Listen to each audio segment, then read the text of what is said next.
Hey, what's up, everybody? It's Gage from the Freedom Boat Club of New York, here today with Captain James of the James Joseph II and Captain Mark McGowan from Cal Harbor Bait and Tackle, here to discuss the significant value of striped bass sport fishing here on the East Coast and how you should properly release a striped bass to help reduce discard mortality.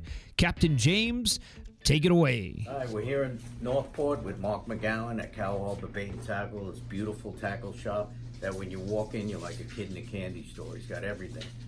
Surf fishing, charter boat, party boat, anything you need. Colors galore. It's unbelievable. What a beautiful shop. Hey, thanks. We're here today and we're gonna go over discard mortality. Just recently came up in the DEC meeting, and Mark and I got together. We want to go over a few ways for the fishermen out there, from the amateur up to the professional, that eliminate or cut discard mortality down as much as possible, because striped bass are important for not only the recreational surf fishing, party boats, charter boats, and your personal boats. Everybody loves striped bass, and we want the resource out there for years to come. We want everybody to use it. So Mark's going to go over a couple of methods of cutting down on the discard mortality and releasing a fish properly. Hey, thanks, James.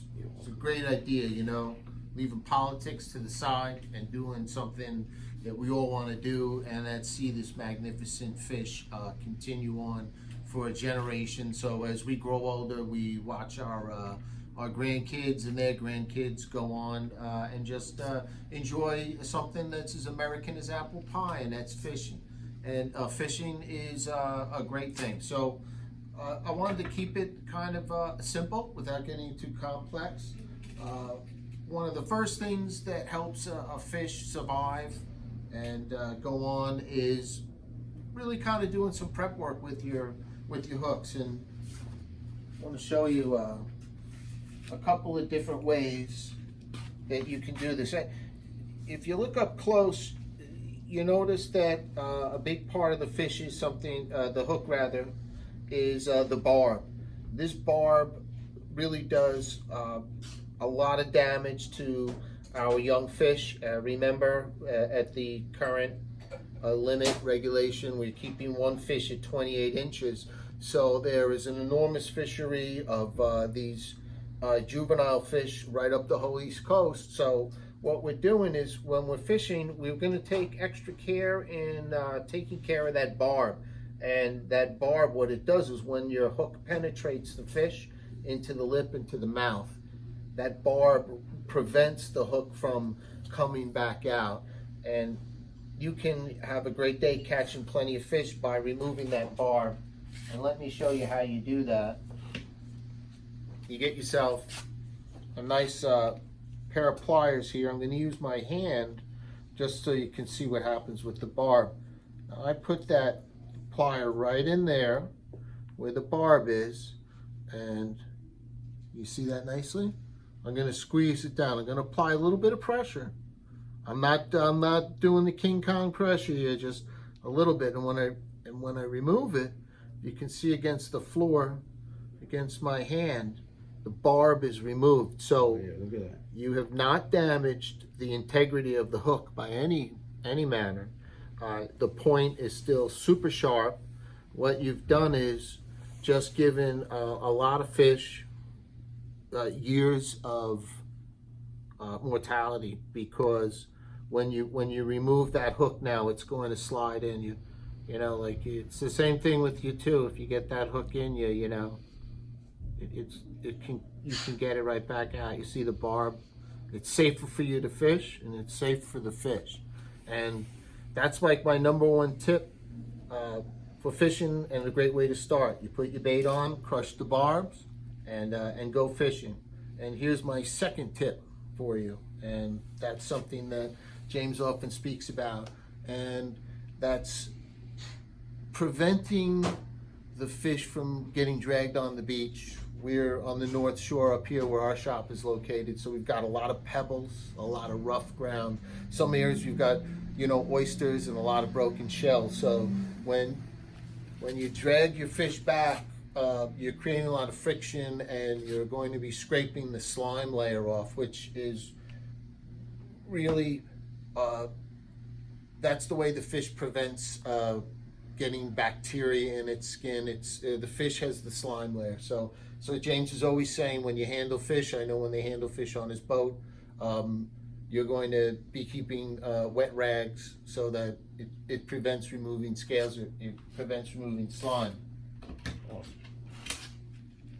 And I use this. This is a boga grip. A lot of surf casters will use this. It's used quite often because you can see that when you look at the numbers on there, you can tell your weight. So there's a contest. A lot of people use this to properly weigh their fish. What I really love about the boga is that the jaws open up. So as a demonstration on this striped bass, a great way, instead of grabbing the bass by the mouth and grabbing it by the tail, or getting a dry rag and getting it on the tail, is you can handle the fish very easily by opening the jaw and putting it into the fish's mouth. And then when you extend the boga, it'll compress it and it holds the fish, so you can easily take the fish out of the water. You don't even have to handle the fish. You could easily take your pliers, remove the hook from the fish, whether you're using a circle hook or a J hook or a treble hook on a lure or a shad. Properly remove that and then dip the fish back in the water. And you can move the fish, and then when he's in the water, you could have your hand on the tail if you're trying to revive it, because this is about increasing the fish's life, and then properly release it. So you haven't handled it, you've weighed the fish, and it's a great product as well. Boga grips, we sell them at the shop all the time, so it's a great way to make a living and also help fish out. And when you got bluefish in the water, it's a nice way to keep your fingers away from the mouth. Lose your finger. Yeah. But those are my 2 tips, and I'm sure James has some more here for you. So that's about it, and I hope this was really helpful for you. Yeah, I figured we'd just go over basically the 2 different kinds of hooks that we can use in the live bait fishery. A big thing that we're going to today is a lot of people are using a circle hook. If you already have your 1 fish limit in the boat, or you can start right from the start with a circle hook. A circle hook is designed so it jaw hooks a fish and lip hooks. It's mandatory in some fisheries, but if you voluntarily can master the use of the circle hook, it'll lead to a tremendous amount of live fish and a lot less discard mortality, which is what we're aiming for today.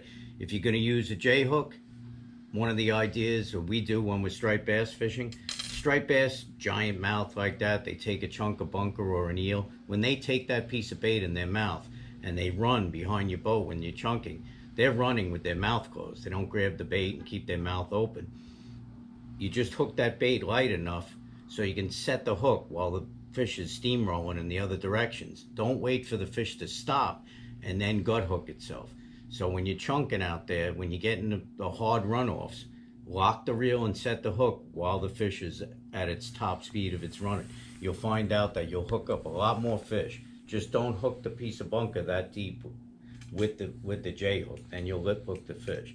Now when you get a fish in, if you happen to notice that a J hook is deep, you got a couple of choices. You can cut with a good dikes, cut a head of here and take it out, or you can put your thumb in the hook as this and push it out. Do not rip the hook and tear the fish's stomach in half and then throw the fish back. The fish will swim away, but it's going to go down to the bottom and it's eventually going to be susceptible to all kinds of problems and probably not going to make it. As Mark said before, when you get the fish in the boat, big fish on a boat, probably better to net it. Net the fish, gently lift it into the boat, unhook the fish and release it head first. If you're anchored, you can swim the fish by the bottom jaw, wait till he has a little kick in his step and get back in the water. Number 1 thing not to do, don't use a dry rag on a fish. The pathogens, the immune system on every fish is a lot simpler than that of a human. They don't have the immune system of a human. They keep the pathogens out of their body by the slime, the protective coating on their body. So don't wipe that protective slime off the fish. That'll leave the fish, again, for all the user groups to go out, to spawn, and to fight another day. Remember, just keep what you're gonna eat and release the fish as gentle as possible. And when you got your limit of fish, go on and go fish for something else. Pick up some spearing and some gulp and go after some giant fluke.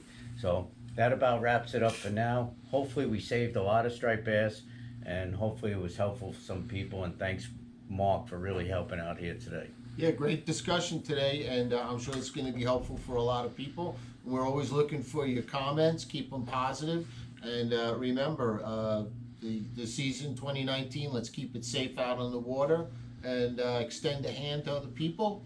You know what? It's okay to share our opinions, but the bottom line is we want to save this fishery, and that's what we're here talking about. Hey, thanks. Tight lines, everybody, and I'll see you out on the water.